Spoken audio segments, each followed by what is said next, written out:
Hello ਸਤਿ ਸ਼੍ਰੀ ਅਕਾਲ ਸਟੂਡੈਂਟਸ PSSB ਦੇ ਰਿਲੇਟਡ ਆਪਣੇ ਕੋਲੇ ਅਪਡੇਟ ਹੈ।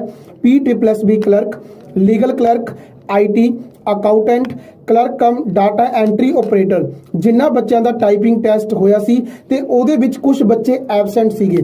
ਤਾਂ ਜਿਹੜੇ ਬੱਚੇ ਉਦੋਂ ਕੁਝ ਕਾਰਨਾਂ ਕਰਕੇ ਆਪਣਾ ਟਾਈਪਿੰਗ ਟੈਸਟ ਨਹੀਂ ਦੇ ਸਕੇ ਸੀ ਤਾਂ ਉਹ ਅੱਜ ਵੈਬਸਾਈਟ ਤੇ ਜਾ ਕੇ ਆਪਣੇ ਰੋਲ ਨੰਬਰ ਡਾਊਨਲੋਡ ਕਰ ਸਕਦੇ ਨੇ ਤੇ ਕੱਲ੍ਹ ਨੂੰ ਉਹਨਾਂ ਦਾ ਯਾਨੀ ਕਿ 8 ਤਰੀਕ ਨੂੰ ਟਾਈਪਿੰਗ ਟੈਸਟ ਹੈ ਤੇ ਟਾਈਪਿੰਗ ਟੈਸਟ ਜ਼ਰੂਰ ਦਿਓ। ਇਸ ਤਰ੍ਹਾਂ ਦੀ ਅਪਡੇਟ ਜਾਣਨ ਲਈ ਸਾਡੇ ਨਾਲ ਜੁੜੇ ਰਹੋ ਓਨਲੀ ਔਨ ਪੰਜਾਬ 24/7 ਦੇ YouTube ਚੈਨਲ ਤੇ। ਚੈਨਲ ਨੂੰ ਸਬਸਕ੍ਰਾਈਬ ਕਰਨਾ ਨਾ ਭੁੱਲੋ।